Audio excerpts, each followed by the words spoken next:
ఇందిరా మేడకించి ఇచ్చింది, అది బొందలు ఉన్నది, పైకాళ్ళు కడుక్కునేటోడు ఉన్నట్టున్నాడు. ఈ పిసిసి ఏం పేరు అని పేరు మహేష్ గౌడ్ చెప్పుతోని కొడతామంటున్నాం మేము. డ్రామా అని ఎవరిని అంటున్నావురా, తొక్కుకుంటూ వచ్చినా అని చెప్పి వాడు పెట్టుకుంటాడు చూడు రేవంత్ రెడ్డి. నాలుగే కోసి పారేస్తా పిసిసి అధ్యక్షుడు ఎవడో ఆడు. చరిత్ర తెలుసుకొనిరా మూర్ఖుల్లారా. తెలంగాణ కాంగ్రెస్ పార్టీ ఇచ్చిందంటే ఇప్పుడు బతుకమ్మ చీర అని చెప్పి ఇందిరమ్మ చీర ఇచ్చినట్టు కాదు తమ్మిది. దీక్షా దివస్ రోజు మేము చాలా పెద్ద ఎత్తున పండగలాగా చేసుకున్నామమ్మా. ఎందుకంటే ఈ రోజు బాపు కేసీఆర్ చావు నోట్లో తలబెట్టిన తర్వాత 11 రోజులకు ఈ రోజు దీక్షా విరమణ అంటే దీక్షా దివస్ రోజు ఆయనకు చెప్తున్నాం ఏంటంటే బాపు కేసీఆర్ చేసిన దీక్షా దివస్ తెలంగాణ వచ్చిన తర్వాత మేము అందులో ఉన్నందుకు మా అమ్మ తొలిదశ ఉద్యమకారురాలు.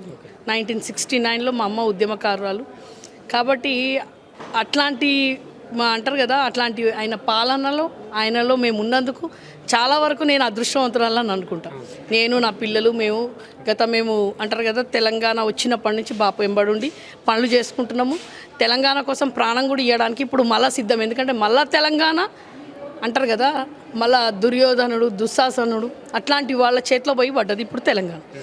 ఈ 2 ఏళ్ళు 3 ఏళ్ళు, 2 ఏళ్ళు అయితే గోస, 3 ఏళ్ళు ఎట్లా పోతుందా అని చూస్తున్నాము. కాబట్టి వాళ్ళ చెర నుంచి మళ్ళా అంటారు కదా తీసుకోవడానికి ఖచ్చితంగా మా ప్రాణాలు పోయినా పర్లేదని చూసి కేసీఆర్ ఒక్కరి వల్లనే తెలంగాణ వచ్చిందా అని చెప్పి కాంగ్రెస్ పార్టీ వాళ్ళు మాట్లాడుతున్నారు. ఒక ఇచ్చిందే కాంగ్రెస్ పార్టీ తెలంగాణ ఇచ్చిందని వాళ్ళు మాట్లాడుతున్నారు. తెలంగాణ కాంగ్రెస్ పార్టీ ఇచ్చిందంటే ఇప్పుడు బతుకమ్మ చీర అని చెప్పి ఇందిరమ్మ చీర ఇచ్చినట్టు కాదు తమ్మిది. బతుకమ్మ చీర బతుకమ్మని తీసేసిండు. ఈ పిసిసి ఏం పేరు అని పేరు మహేష్ గౌడ్. ఆయనకి ఏం తెలుసమ్మా తెలంగాణ గురించి ఏం తెలుసు అని చెప్పి ఈరోజు డ్రామా అంటావా బిడ్డ? నీలాగా డ్రామాలు చేసి ఆ చీరలో కూర్చోవడం ఇంకా కాదు. అది తెలంగాణ ఉద్యమం, అర్థమవుతుందా? తెలంగాణ ఒక మలిదశ తొలిదశ ఉద్యమాల నుంచి పుట్టింది బాపు కేసీఆర్ ఒక్కడే చేసిండని ఎవరు చెప్పలేదు కదా. వాళ్ళు అనుకుంటారు, వాళ్ళు ఏమనుకుంటారు అంటే కేసీఆర్ అని అంటారు కదా. బట్టగాలి మీదేసే అలవాటు కాంగ్రెస్కు ఉన్నది. వాళ్ళ వ్యాఖ్యలను ఎట్లా చూస్తామంటే చెప్పుతోని కొడతామంటున్నాం మేము. అర్థమైందా? డ్రామాలు చేసి ఎందుకు పెద్ద మాట అవుతుంది? ఒక బాపు ఉద్యమంలో నుంచి పోయి తెలంగాణను తీసుకొని వచ్చి 10 సంవత్సరాల ముఖ్యమంత్రిని పట్టుకొని డ్రామా అంటే ఎందుకు ఊరుకుంటామమ్మా? ఊరికనే రాలేదు, తొక్కుకుంటూ వచ్చినాం కాదు మేము. తొక్కుకుంటా కాదు, ప్రాణాలు తీసి వచ్చినాం మేము ఇడిదాకా. ప్రాణాలు మావి అంటారు బలిపీఠం మీద పెట్టుకొని ఈడిదాకా వచ్చినాం. ఈరోజు మేము చెప్తున్నాం, నీ పాట పెట్టుకొని ఊరికనే రాలేదు, తొక్కుకుంటూ వచ్చినా అని చెప్పి వాడు పెట్టుకుంటాడు చూడు రేవంత్ రెడ్డి. మేము ఊరుకుంటే మేము కూడా తెలంగాణ తెచ్చుకోలే బిడ్డ. ఒట్టిగానే మాకు ప్లేట్లో పెట్టి ఇయ్యలేదు. సోనియమ్మ బలిదేవత అంటుంటే చూడు, రైఫిల్ మాస్టరు.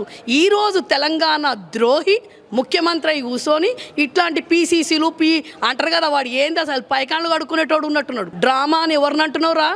డ్రామాలు చేసేది మీది, మీ పార్టీ డ్రామాలు చేసి ఈరోజు ఏ రోజైనా తెలంగాణ 1952 నుంచి కాంగ్రెస్ తెలంగాణ రానియకుండా చేసింది. అర్థమైందా అమ్మ? తొలి దశ నుంచి మలిదశ వరకు కాంగ్రెస్ పార్టీ వాళ్ళ పాత్ర లేదా తెలంగాణ ఉద్యమంలో? ఇప్పుడు మీరు అంటున్న ముఖ్యమంత్రి రేవంత్ రెడ్డి గారిది కానీ మహేష్ కుమార్ గౌడ్ గారిని ఎక్కడున్నారు చూపిమన్. తెలంగాణ జై తెలంగాణ అన్నాడు. ఈ రోజున్న మూర్ఖ ముఖ్యమంత్రి జై తెలంగాణ అన్నాడు. ఈ రోజున్న అక్కడ పిసిసి వాడు ఎవడో వాడు వేస్ట్గా ఎవరన్నారమ్మా జై తెలంగాణ అని? ఇప్పటివరకు అని చూపిమన్ జై తెలంగాణ అనుమన్. తెలంగాణ బాపు కేసీఆర్ది గాంధీ భవన్లో ఫోటో పెట్టుకొని పాలాభిషేకం చేయండి బిడ్డ. 4 కోసి పారేస్తా పిసిసి అధ్యక్షుడు ఎవడో ఆడు.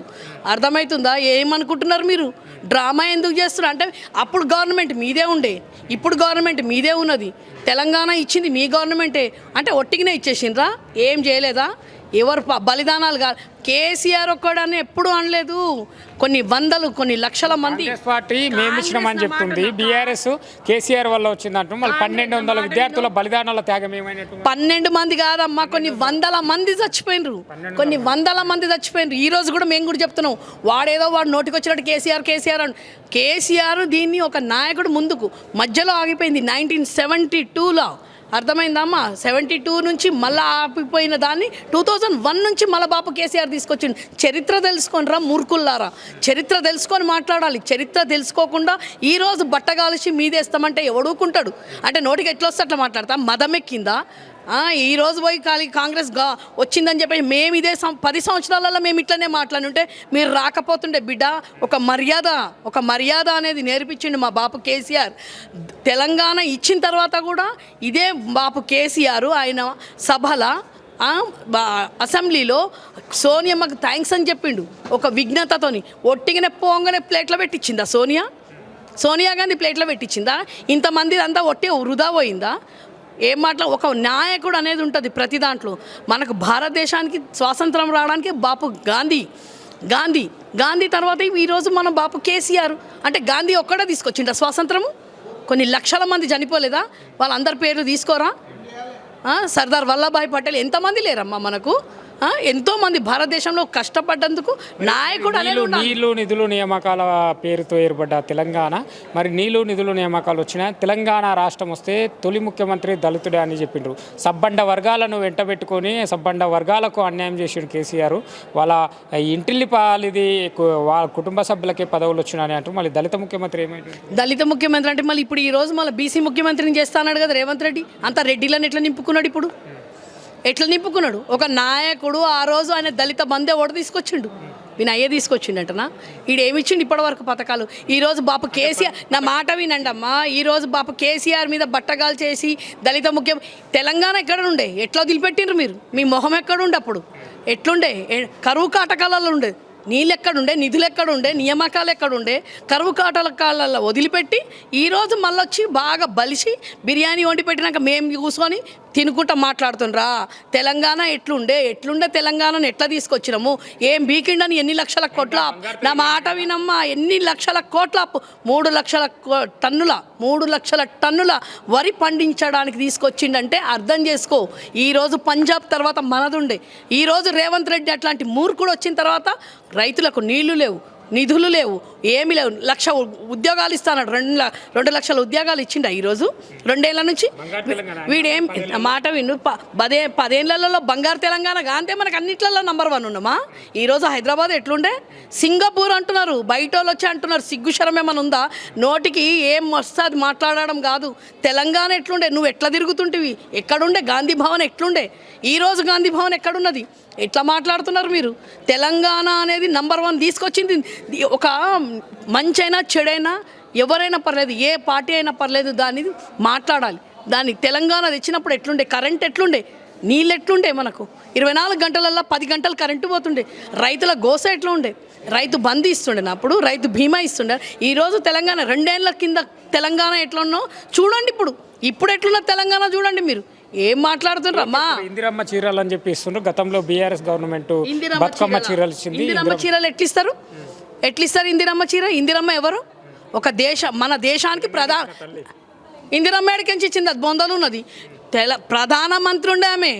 ఇందిరమ్మ ప్రధానమంత్రి ఉండే, మహిళ అని చెప్పేసి మేము కూడా తొలి మహిళ ప్రధానమంత్రి ఆమె. అర్థమైందా? ఆమె పేరు ఒక రాష్ట్రానికి వచ్చి ఆమె పేరు మీద ఎట్లా ఇస్తావు నువ్వు? ఇందిరమ్మ క్యాంటీన్లు ఇస్తున్నారు. ఇందిరమ్మ పేరు, ఇందిరమ్మ ఎవరు? ఒకప్పుడు సోనియమ్మ బలిదేవత అయిపోతే దాని అత్త ఈమె ఏమవుతుంది? అత్త తల్లి అవుతుందా? రేవంత్ రెడ్డికి ఏమవుతుందో వాళ్ళ తల్లి పేరు పెట్టుకోమను. తల్లి పేర్ల మీద కాదు. ఇక్కడ తెలంగాణలో మనోభావాలను అంటారు కదా, ఆ మనోభావాలను చంపి ఈరోజు తెలంగాణ బతుకమ్మని తీసేసినాడు. బతుకమ్మ చీరలు ఎట్లిస్తాడు? ఇందిరమ్మ చీరలు ఎట్లిస్తాడు? నాకు అర్థమే కాలేదు. వానికి ఏమైనా మొన్ననే చెప్పిన, వానికి మెదడు ఇళ్ళ లేదు, మోకాళ్ళలో ఉన్నది. మోకాళ్ళలో మెదడు ఉన్నది కాబట్టి వానికి చెప్పేటోడు ఎవడు దిక్కులేడు. బతుకమ్మ పేరు మీద నీ అంటారు కదా, ఎందుకు బాగుంటాయి? మంచిగా ఉంటాయి. ఎందుకు బాగుంటాయి? బాగా హైడ్రా మీద సంపాస్తున్నాడు కదా. 10,000 ఇండ్లు కూడా కొట్టేసిండు. ఏ అంటారు కదా, ఏ స్కీమ్ లేదు, అన్ని బొందబెట్టిండు. అన్ని బొందబెట్టిన తర్వాత బతుకమ్మ చీరల గురించి మాట్లాడుతున్నాడు కదా మా బాపు కేసీఆర్. 18 సంవత్సరాల నుంచి 100 సంవత్సరాల మహిళలకు ఇస్తుండే. ఈయన ఎవరికి ఇస్తుండు? గ్రూప్ సభ్యులకు ఇస్తుండు. అంటే 60 ఏళ్ళు దాటిన మహిళది నీకు ఓటు వద్దా? అక్కర్లేదా నీకు ఓటు? అంటే 60 ఏళ్ళ మహిళలు ఇప్పుడు ఓటు అయ్యారు. ఇక రేవంత్ రెడ్డికి ఒక కోటి మందికి ఇస్తున్నాడు. ఆ కోటి మందికి కూడా ఎవరికి? 30 లక్షల మందికి గ్రూప్ సభ్యులకు ఇస్తావా? అది కూడా ఒకటే కలర్ చీర ఇస్తావా? అంటే చెప్పకనే చెప్తున్నాడు. చీర కట్టుకొని పోయి ఓటేయమంటుండు సర్పంచ్ ఓటలు. సిగ్గుందా ఏమన్నా? ఒక ముఖ్యమంత్రి నా మాట ఎలా ఉంటాయి? ఇక ఇట్లనే ఉంటాయి. ఇందిరమ్మ చీర కట్టుకొని ఆమె పోయి వేస్తుంటే కాంగ్రెస్కి వేస్తుందని అర్థమవుతుంది. ఇక రేపు పొద్దున పింక్ కలర్ చీర, గ్రీన్ కలర్ చీరలు కట్టుకొని పోయి ఓట్లు వేస్తామా? ఈరోజు జూబ్లీ హిల్స్లోనేమో మాకు ఒక పింక్ కలర్ చీర కట్టుకుంటే రావద్దని అన్నారు. వాళ్ళేమో టీ షర్ట్లు వేసుకొని పోయినరు. అది కథ.